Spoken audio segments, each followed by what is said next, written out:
Yeah, we also have the Oriki franchise. Okay. Very exciting for us because it's going to help us to reach our goal of opening 5,000 spa locations in the next 5 years across the globe. 5,000. Sounds like a big audacious goal, but trust It's me, very audacious. when you I have love it. franchising, yeah, Oriki owned will continue, but the franchising gives people also the opportunity to become entrepreneurs in the wellness industry. We also have the consultancy. It would please you to know that maybe one of your favorite spas, for those of you watching, if it's not Oriki, we may have been the ones to build, design, Help them layout. set it up. Yeah, so we do that. I've done that with a number across Nigeria as well. It's interesting because we don't feel like it's competition anyway.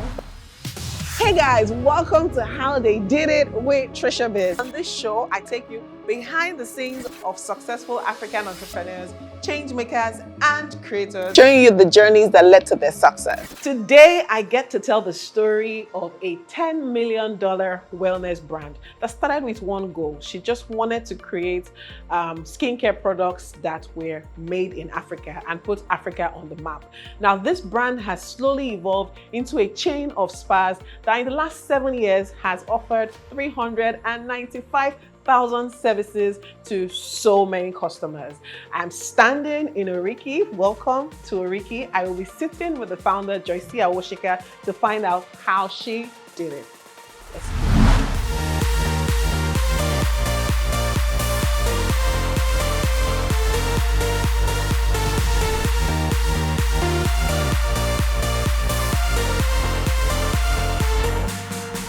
My name is Joycee Awosika. I am the founder of Oriki, and welcome to the show. So I have the delectable, intelligent, brilliant, I'm running out of adjectives. Joycee Awosika with me. Hi. Hi, Trish. Finally, we've been trying to do this interview for A long time. Thank you so much for your patience. Thank I'm you excited for to be saying here. yes. Yeah, welcome to How They Did It.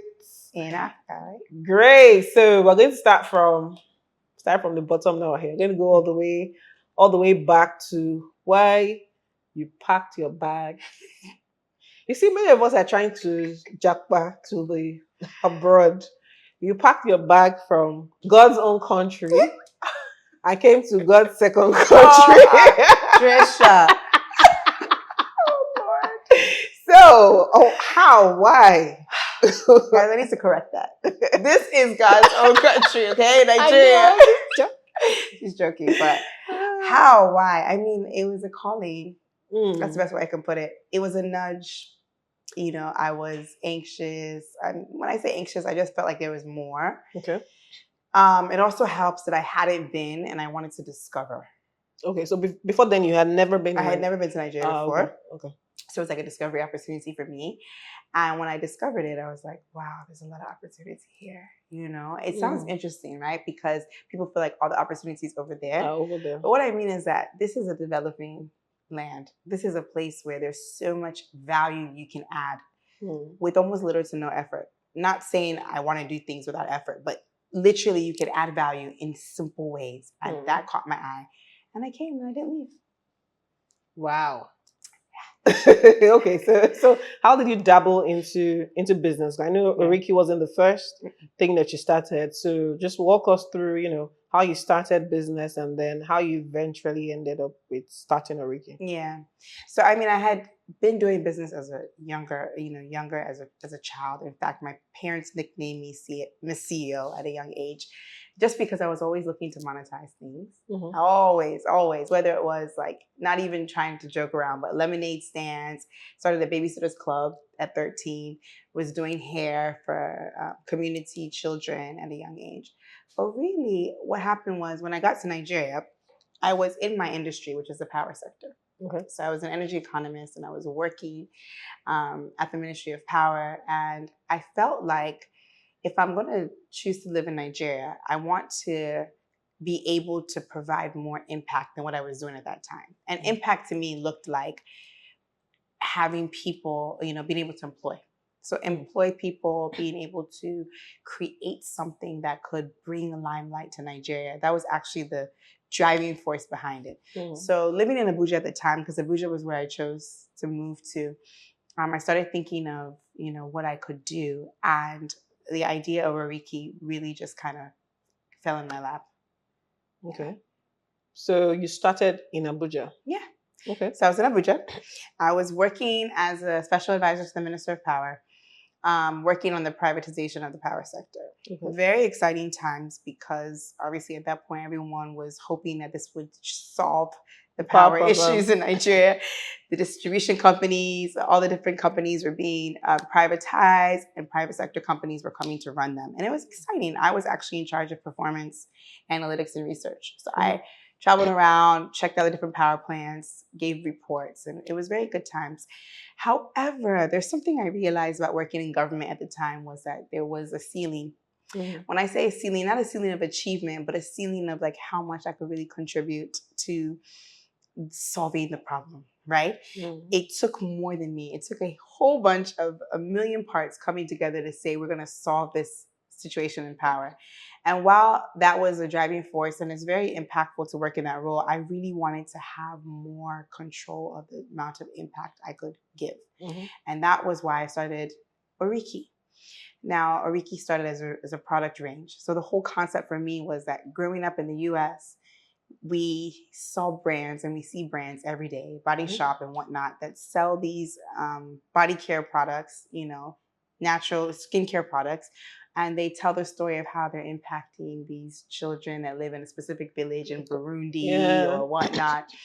But yet, where is that proudly African brand that could compete in the global space? So that's how ORÍKİ started. ORÍKİ started with a product line using natural ingredients sourced from Nigeria and other parts of the continent.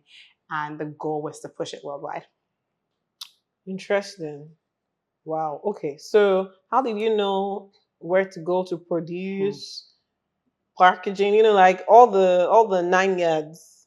Such a good question. It took a lot of research, and I didn't know, right? So what I knew first was that I had a knowledge gap.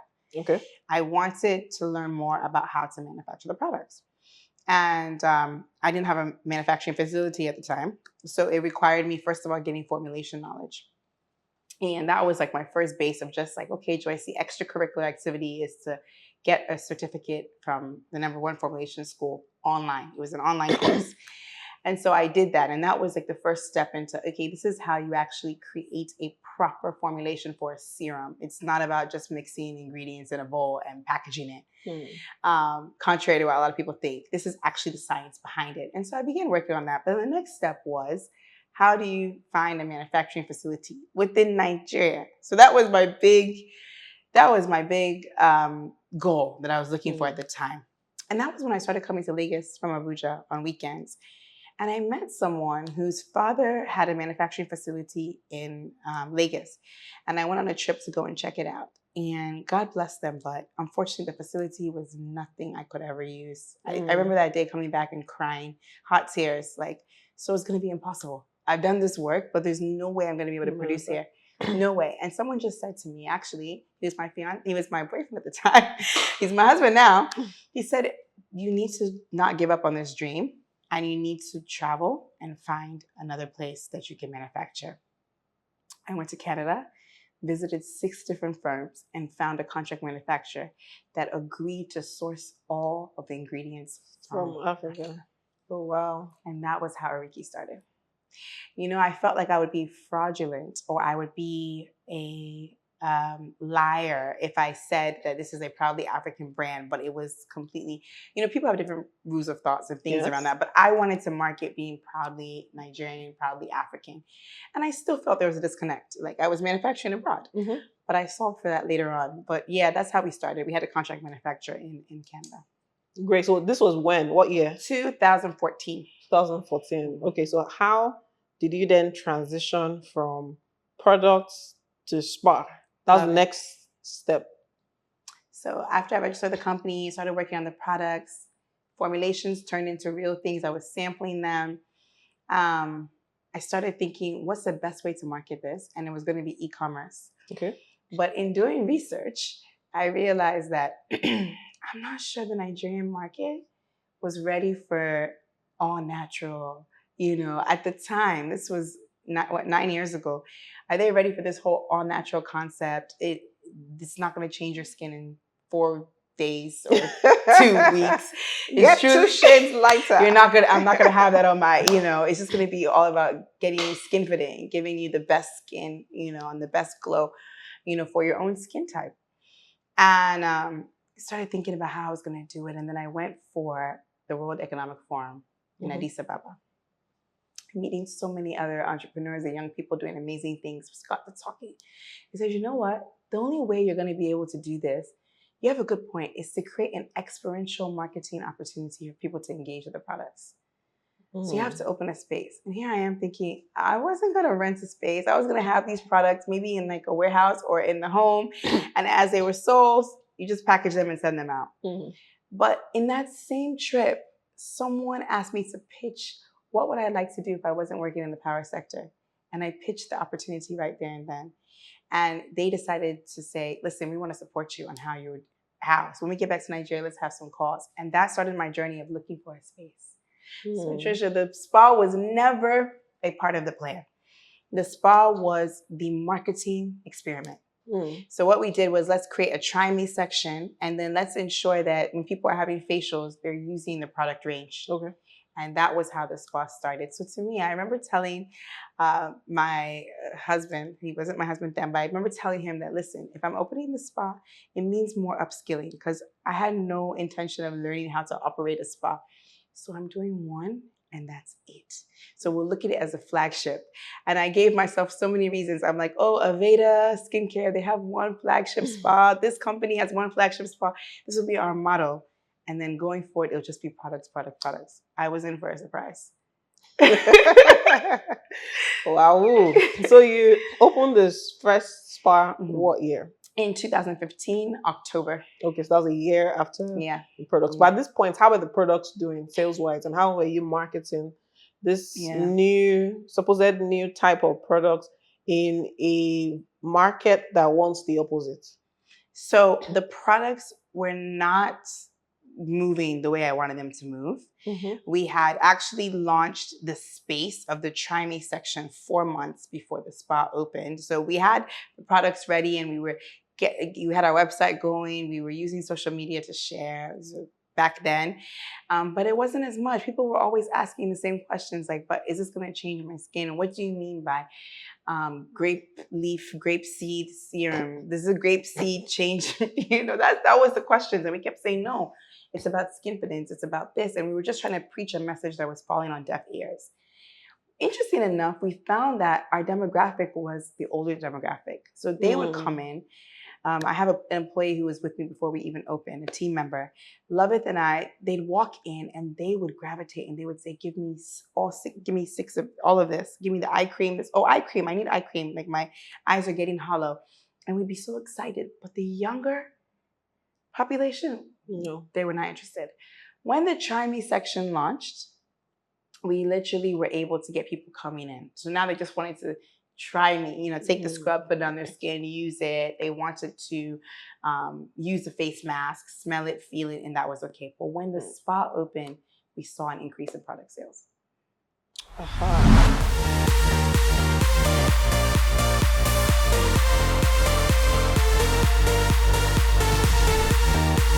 Wow. Okay. So the whole experiential thing really did bring in revenue.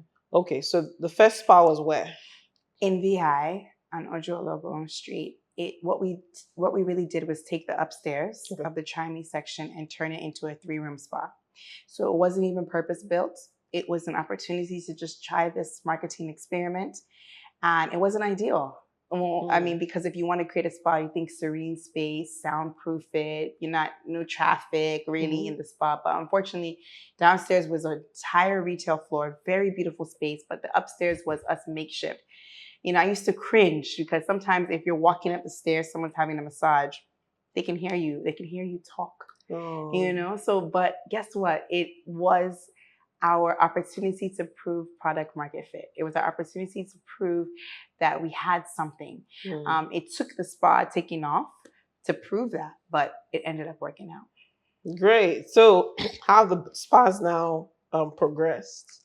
So about a year and a half into the first spa, we started getting customers asking, why don't you open in Lekki? I don't want to come to VI. And I remember thinking to myself, VI and Lucky, they're not You're far not from each far. other. But that was what customers were saying. We took Mm. note of it. But remember my stance. My stance was, Just one. I'm not opening another spa. Like all this people management and having to make sure towels were fresh and clean and fragrances. I just was like, I'm not opening any other spa. But the questions kept coming. And then we started getting phone calls from buildings saying, hey, we have a space. We think ORÍKİ could come in here. Can we collaborate? So these were forward-thinking people who were saying, let's collaborate. And one of them was Beauty Atelier. And I came in and we opened up a small space in hers, and it was fantastic. I mean, we were booked every day because we both brought value to one another's businesses, you know? And so that was our second location in Lucky Phase 1. Kachi is fantastic. Yeah, she's amazing, amazing entrepreneur. And we opened there and people were like, okay, yes, Lucky. And we were like, okay, you can only do facials, waxing, certain things there. It was for specific services. And so the demand still kept coming and the calls kept coming from buildings. And I started thinking, well, our customers are demanding. It's something to think about. And it was the typical situation of you listen to what your customers are saying. Okay. And that is where we ended up starting to look into more opportunities to grow. So today, how many spas do you have? So today we have 7 spas. We've built 9 in the past 7 years. Wow. And we're currently opening 10 more. Wow. I just want to do one. Never say never. Never. So what do you look for when you're opening another space? In terms of location and other things, what do you look out for? Thank you for that question. So we're very data driven. Okay. And for us, our data has to inform our decisions. So what do we look for? We look for a space or an area. First of all, let's talk about the area in which our target market is either working there or living there, right? And our target market is, people would think 1%. It's not. It's how would I put it? Upwardly mobile people who are working class, people who may work in different industries, but people who some are aspirational. They want to experience a spa for the first time and then they get hooked. Some are just like, I want to take care of myself, but they're not the 1%, right? And we look for them where they're positioned. So it has to be like a high traffic area. And then we look for square meters. Okay. So we've done the analysis now to the point where we know exactly what square meters ticks off our box. Okay. And when we get that, we know how much, what we can create in the space. We have spas of different sizes. And in the spa business, on the wellness side of things, right? So ORÍKİ has many different tentacles, but on this side, it's all about occupancy, just like a hotel. How many rooms can you fill at the same time and continuously? So what we do is we just ensure that we can get a certain number of rooms out of the space. And that way we can know we can really achieve the revenue amount that we want to achieve. And then lastly, building, we like partnerships. Okay. In many cases, even if it's not, we are in some hotels, but even if it's not a hotel, nearby, is there a gym? Okay. Nearby, is there a popular beauty space? These are very important in informing our decisions. Interesting. So is it that you reach out to those people to cross markets, or why do you need to be near a gym or a beauty space? So naturally, the gym feeds into the spa in terms of wellness. We find that we have a very similar demographic. So in our Ikeja location, shout out to iFitness, we're right next to them, in the same property. And what happens is that naturally people are saying, I'm working out, I need to book my massage, and this is where they go. I need to book my facial or my pedicure, and this is where they go. So we're able to do a lot more partnerships, co-marketing efforts, co-events, and just feed off the same database. Oh, right. That's interesting. So I don't know I've seen conflicting numbers on the average occupancy for spas in Nigeria, but it looks really low. I think I saw an average of 30. You hit the nail on the head. 30%. Oh, okay, 30%-ish. But then here you are opening up location after location. So are your occupancy rates different from the average? Very different. And I say this with all sense of humility, but one thing that ORÍKİ has been able to do is provide an offering where our occupancy hovers between 90 and 95%. 90 what? We also have situations where in some locations, you can't get a booking unless you're booking days ahead. sometimes even Wow. a week ahead. This goes back to the old age, do you focus on your competition or do you know? So I haven't really stopped to focus on why the spas that are lower are not, but what I focus on is what we are doing. There's a lot of things that we try to do. First of all, we're trying to promote a message that wellness is a lifestyle. It's not a luxury. So we do a lot of things in the way we care for our customers and the way we even get people to think about us on the top of their mind when they want to gift others. Corporate partnerships, things like that that really help us people to see ORÍKì as the place they want to go to for that pampering. So yeah, it's interesting because our occupancy completely defies Statistics. the statistics in Nigeria. Love it. So what do you think has helped from a marketing point of view or growth strategy point of view that keeps people coming your way? So we look at every customer as a funnel. We look at them through a lifetime lens. Okay. So when Tricia comes in and has a service, we like to map how Tricia heard about us or how Tricia came in. So it could have been that Tricia was gifted a gift voucher. And if that's the case, we know then that we want to convert Tricia to being someone who comes in regularly. And we do that through a number of initiatives, right? Membership, loyalty, our newsletters, and whatnot. But beyond that as well, one of the big turning points for us was when we took our gift cards digital. Okay. When we took the idea of giving the gift of relaxation, it increased our customer base by times 5 immediately, because you have customers who, if we look at their frequency on our data charts, they may have come in 4 times during the year, but they've bought over 25 times. Because they're buying gifts and they're gifting. And guess what? Every new person that comes in is a new funnel that we're now trying to take through the same journey. Another thing that we've done is partnerships.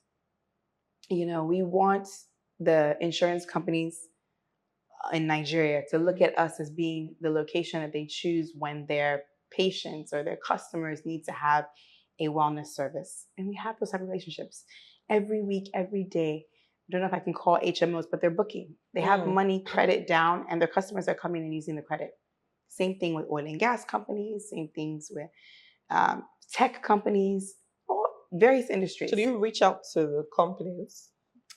So over the years, they've all given us the idea. They reached out to us. Oh, wow. But it's interesting that you asked that, because we've come to realize that if the demand came from them to us, it means there's something out there. So we now have a very concerted effort in trying to reach everybody. Okay, so there's now biz dev going on. Yes, biz dev. Interesting. So you started with products, then moved to spa, and I know that then you moved to manufacturing. Yes. So how did that happen?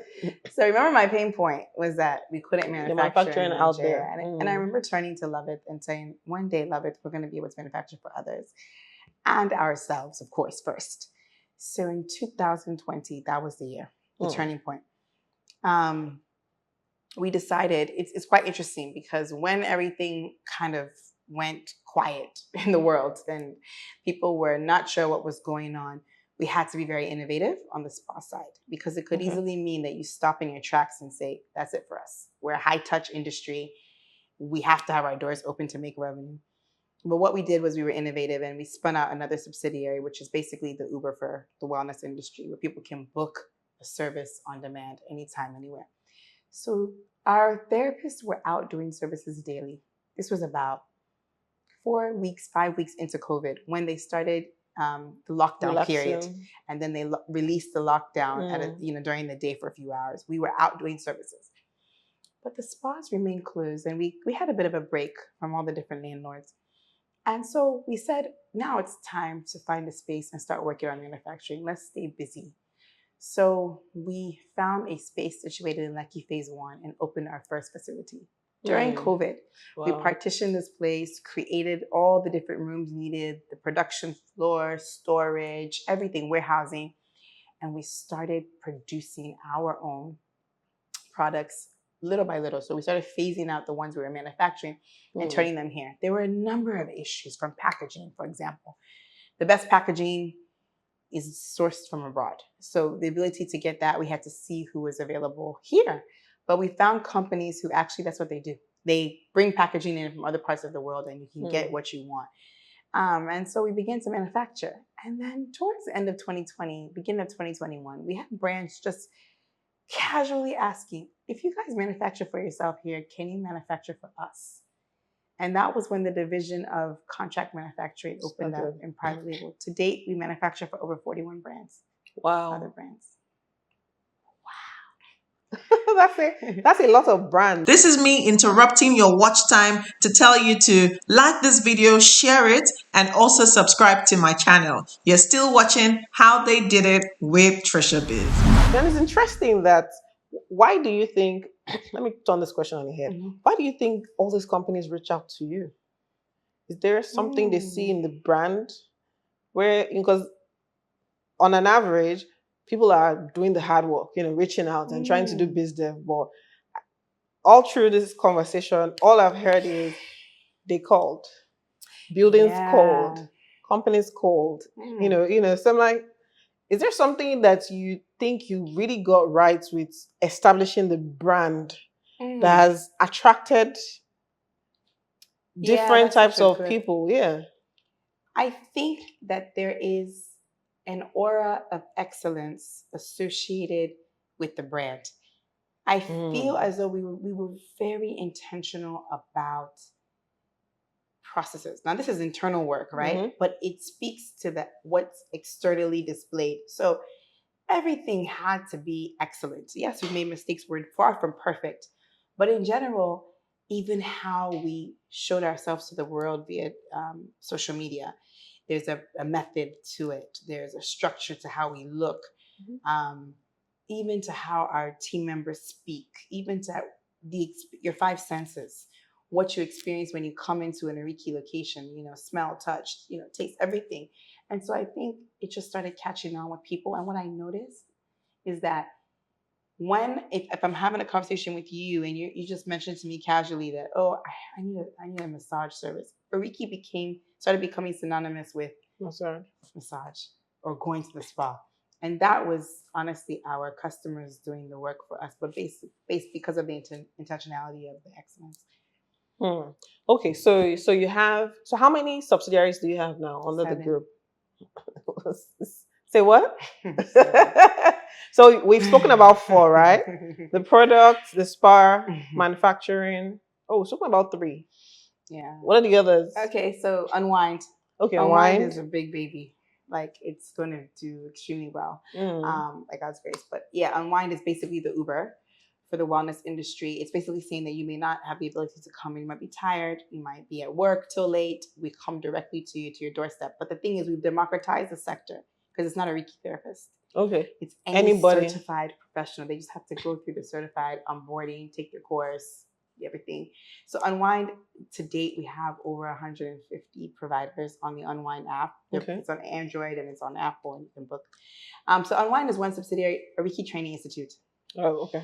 Is very, very important to us because it's another gap that we've seen in the system where basically people do not have the skills, but they want to join the industry, and so we're able to provide that as well. What haven't I mentioned? I've mentioned the retail products, right? Yeah. Yes. So that's 5 now. Yeah, we also have the ORÍKì franchise. Okay. Very exciting for us because it's going to help us to reach our goal of opening 5,000 spa locations in the next 5 years across the globe.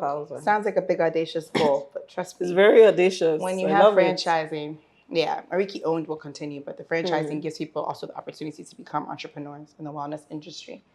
We also have the consultancy. It would please you to know that maybe one of your favorite spas, for those of you watching, if it's not ORÍKì, we may have been the ones to build, design, layout. Yeah, so we do that. We've done that with a number across Nigeria as well. It's interesting because we don't feel like it's competition in any way, but we feel like it's one of the ways that we can help build standard in the sector and help people and this was it started before the franchise. Now we have the ability to also offer, the franchise as well to people who want just the whole template in a book. So yeah, those are our 7. Right? Wow. So which of them, based on contribution to the total pot, which is the biggest contributor? Yeah. What are the top 3? So the top 3 currently right now are in the order is ORÍKì Wellness Spas, Okay. Oriki Manufacturing, and Oriki Retail Products. There's three of the biggest drivers of our revenue right now. But we see the mix changing, especially as Unwind comes on board some years down the way. And then also manufacturing. My dream is for manufacturing to be the top driver, even above any wellness spas. That manufacturing is the key. Is the key. Yeah. So now you currently manufacture for 41. What's your goal there? My goal there is we currently in our facility we're able to produce 1 ton of products a day. We're going to be moving. That's a lot. It's a lot. We're going to move to a facility that produces 12 tons per day. And my goal there is not even just a number of brands. It's being able to be the one-stop shop for any cosmetic or personal grooming existing brand or anyone that desires to open one in Africa. So I have a dream of people even saying that, listen, I currently produce with my New York manufacturer, and I want to start selling to an African market, but I don't want to be exporting. I don't want to be shipping from New York. So can we just sign with you, give you the formulas and SOPs, and you produce for us? That's my dream. Very big dreams. So if we look at all of this, what's the business worth, or what's the revenue? Yeah, so currently we've just been valued at $10 million. I know that because we put in the work to actually prepare for investment, whether or not we decide to go with it or not. But we, when you want to go big, I'm sure for many entrepreneurs you've spoken to, you need funds. You need money. And currently to date, we've consistently plowed all profit back into the company. So we open locations based on our own profit. We've never taken external funding. I was about to ask that, have you gotten funding to open any of the locations? No, we've never gotten funding to open a location. Not even a loan? No, never even gotten a loan. Oh, wow. So we are just about to open that world because it changes things overnight. Now that we've proven our model, it's been proven for years, but now that we're solid in our model, we know our net margin, net profit, we know our gross profit. We're very clear on what we can take. We're going to be doing a mix, and we can bring on equity. And so that's where I know the valuation from. And we can also bring on debt facility if and when we want, and literally allows us to open more at the same time. Wow. My question has finished. Can we go home? Let's continue. It's so much fun. So I think one major thing or one major aspect of running a business that, entrepreneurs always complain about are the people. And speaking to especially service business owners, they find it very difficult to scale because they're scared of, the people are going to go away with my key trade secrets. It's different from selling shoe and bag. They're going to go with my trade secrets and all of that. Or people just are badly behaved and, just up and leave, and next thing they're starting the same thing or whatnot. So how have you been able to get the right people for the different roles across all of the across the entire group, and how are you able to keep them? Yeah, wow. I don't ever want to downplay the fact that it is difficult in a service-based business to manage people in terms of keeping them happy, also ensuring that your business is protected and safe with the kind of information you give them. But I do believe that there is a way. And I do believe that, yes, you will likely have situations that will hurt, painful, you'll get burned, but you learn from them. What we've done is, first of all, we ensure, let's talk about the side of what we do to keep them. Our company culture is extremely important to us because I've studied brands that seem to have this larger than life persona where, team members stay long. I'm talking globally, not just Nigeria. And what they do is they built like a tribe-like, cult-like kind of culture where everyone feels like they're a part of this family. They feel like they're belonging. So we do that with Oriki. So let me tell you something as small as the name housekeeping department. We don't call them housekeepers. We don't call them cleaners. These are just small things that I'm giving you my own experience. We help them realize that they're spa attendants. They're attending to the spa and its environs. They know that when they come in, they can become anything they want to be. The onus is on them. So if you're an exceptional spa attendant, you can find your pathway through the nail tech journey. You could find your pathway to coming through OTI, subsidized, covered by us, learning how to be a therapist. There's a pathway. every single team, even the ones that come in at the very top, management level, there's a PDP, a performance development plan. I want to know what you love and what you want to be. How can we help you get there? We've had people with us for 4 or 5 years that want to go into broadcast journalism. You would do it with ORÍKì. You would try. You'll create the ORÍKì TV channel. We're doing that now, right? Mm. Things like that, because she came in as a customer service rep. And when she went to school in Ibadan, we kept her, gave her a remote position. She's currently in Ibadan, finishing up a master's, and is currently completely in charge of our digital marketing, inquiry, customer service. Was promoted, now is moving on to the next journey with ORÍKì. The stories you hear of the humans of ORÍKì are people who come in and they become transformed. And it's not even, it's just by learning what is interesting to them, what they want to do, and making sure we push them in that pathway. That's what we do to keep them. So you'll find a lot of people who've been with the company 4 years, 5 years, 7 years, 6 years. That's just, even therapists, they don't leave many times. You have a team member that has an expertise that they've brought along. You also realize that they likely have goals and things they want to achieve. So how can you come alongside them to help them achieve? So perhaps, when you see talent, like let's give an example of a 5-star chef, they come in, they join an organization. That person, if they had the means, could open a restaurant around them. So you upskill them, give them training, invest in them, and then in return, they sign a bond saying that they would add value to your organization for this amount of time.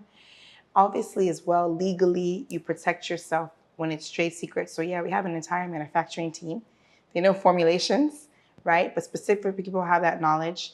And then again, at the end of it all, after doing all you can, legally investing in them, you just leave the rest. Because the truth is, there's not much you can do beyond those few things. Because some people will still sign and they'll still be gone. So what can you do?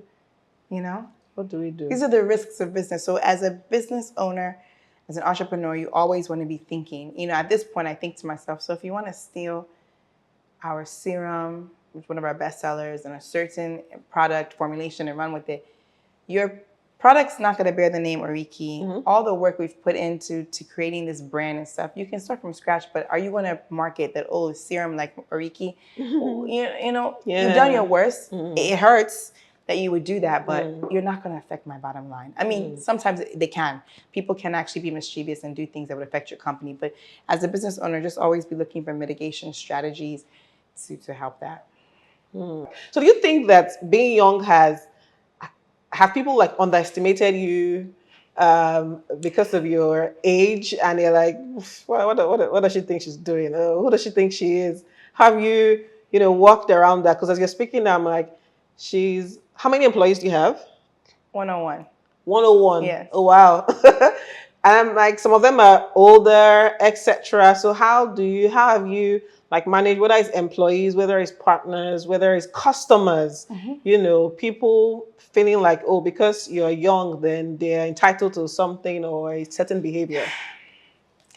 I mean, the number one thing I get is when people meet the founder or ORÍKì, they're like, oh, I thought you were some older woman, somewhere. And I think in general, people expect a different persona. But I don't worry too much. I just truly believe in creating processes, being excellent, right? So as long as I'm creating processes, creating structure, being excellent in what I'm doing, then my age is not of a concern, in the sense that you may have whatever opinion you have, but my work is speaking for it, right? And in a sense, I'm vindicated by whatever kind of negativity or thoughts you have towards someone being younger. Now, when it comes to working with older, I don't know if it's just the confidence in just trying to build this company and build it with certain values and structure that I don't even see age or think, or even, I wouldn't even know if they're kind of looking at me like, oh, she's a young girl and she's talking to me. I treat everyone with respect. A lot of our team members are older than me, and they all get the same amount of respect. And I believe that we're all in here to build, and I will try my best to give you an enabling environment, empower you, and age shouldn't be a factor.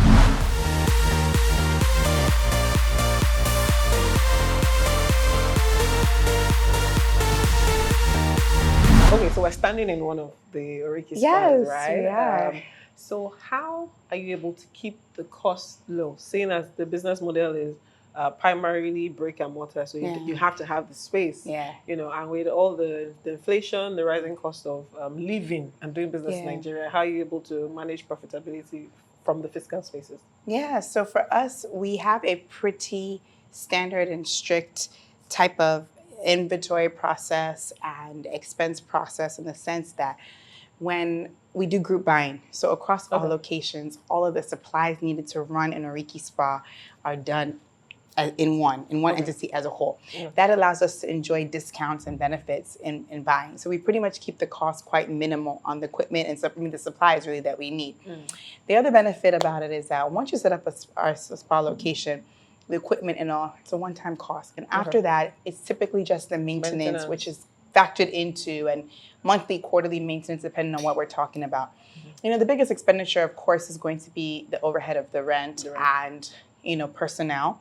But it's pretty much, and it goes along with, the growth. So our bigger locations may cost more, but then, of course, more revenue. So that's how we cover it. Okay, so no matter how the prices go up, you're able to just balance up on the back end. Yeah, so the back end is we're always looking for ways to bring down costs through increased, volume. So when we buy more, the unit costs go down, and then it's pretty much just a standard cost really across the company. Yeah. Okay, so what challenges have you faced? Yeah. Running this business for almost a decade. Yeah, so just like any other service business, the biggest challenges have come with people and creating standards. So it looks great and wonderful to say you want to scale and grow and expand, but then how do you keep the standard from location 1 to 2 to 3 to 4 to 5? So for us, people is at the core of everything that we focus on in Oriki to drive our operations, to drive our growth. And what we've done there is just paid a lot of attention to our people and culture department, made sure that we have a unique way in which we recruit people, ensure that they understand the Oriki way before we actually give them a permanent position. And once you really empower your people to have the values that you want them to have, the rest is just ensuring that they have the standards, they have the structure and systems to be able to flourish. So your top 3 challenges? So I would definitely say people, having to consistently create standards, to make sure that everything is consistent across the company and the group. And then our typical one, is just the infrastructure in Nigeria. Things are a bit harder to do and to manage and to handle. We have some locations, for example, we have to worry about power more than others. Things like that. So we've had to create more solutions at we have inverter and solar at other places, and some places the power is stable. So those are the. So what advice do you have for entrepreneurs who are looking to thrive doing business in Nigeria, whatever industry? Okay, I'll start with the emotional type of advice. Keep your head up, right? It's going to be hard.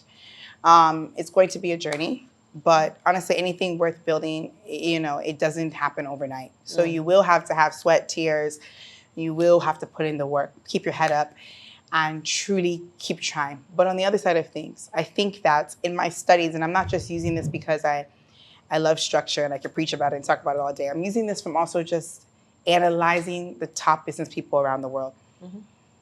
When you start your business, you need to always be thinking about the sustainability, the systems you're putting in place to ensure that business can revolve around you. So if I'm speaking to you as an entrepreneur today, I'd really, really recommend that you begin to look at all of the components of your business and create systems for them to be able to stand on their own without you. Give you one example, Tricia, if you don't mind. We're standing in one of our locations. I don't know the last time I was here. And I don't say that to pat myself on the back, but I come into the spa when I want a service or when we have a general meeting. Nice. It's because we've built a system in which every single location can stand alone, can operate, the people are empowered. There's processes that ensure that the engine flows even in my absence. And I see that being a big issue here. Yeah, with so many businesses. Yeah. So if I just write on that, what's the one thing that you say they can start with? So I want to structure my business. You know, it's now the new buzzword, structure, systemize. What's the one, how can I start? What's the one thing I should do? One thing you should start with, right, is how do you keep track of your customers? How do you measure how your customers like or do not like your business, right? So at the end of the day, if we're in business, you're in business and you're supporting or you're supplying to someone. Someone is your customer, right? And oftentimes I see entrepreneurs build this business, focus on making money, but not focus on that customer, their happiness, their retention. You know, it's much easier to sell to a repeated customer than it is to acquire a new customer. And so what are the ways in which you're tracking even how they enjoyed their service or they enjoyed the product that they got from you? That should be something you systemize. Something as simple as an automatic email that goes out, or a call, or a check-in. It depends on how big or small or where you are in your journey. It could be, if you're small, you could start with someone making a phone call to check in, or even just take it technology-wise, people sending in a "how did you like this?" Receive a 10% discount if you fill this survey next time. Very important to track, because without your customers, you have no business. Fantastic. So my final question is always an on-the-spot question. And you can guess, or if you have the actual number, fantastic. How many bodies have been pressed in the name of massage in Oriki over the last... I know this number. Oh, wow. Yeah. So in the past 75 years, we have provided services. We've done 395,000 services. Huh? Yes. 300 and what? 95,000. I cheated, because that's not just pressing bodies. That's also like facials. Okay, yeah. Just but 395,000 services in the past 7 years. In the past 7 years. Wow. Interview is over. Thank you so much, Joycee. Thank you. All right, guys. I'll see you on the next episode. Yeah.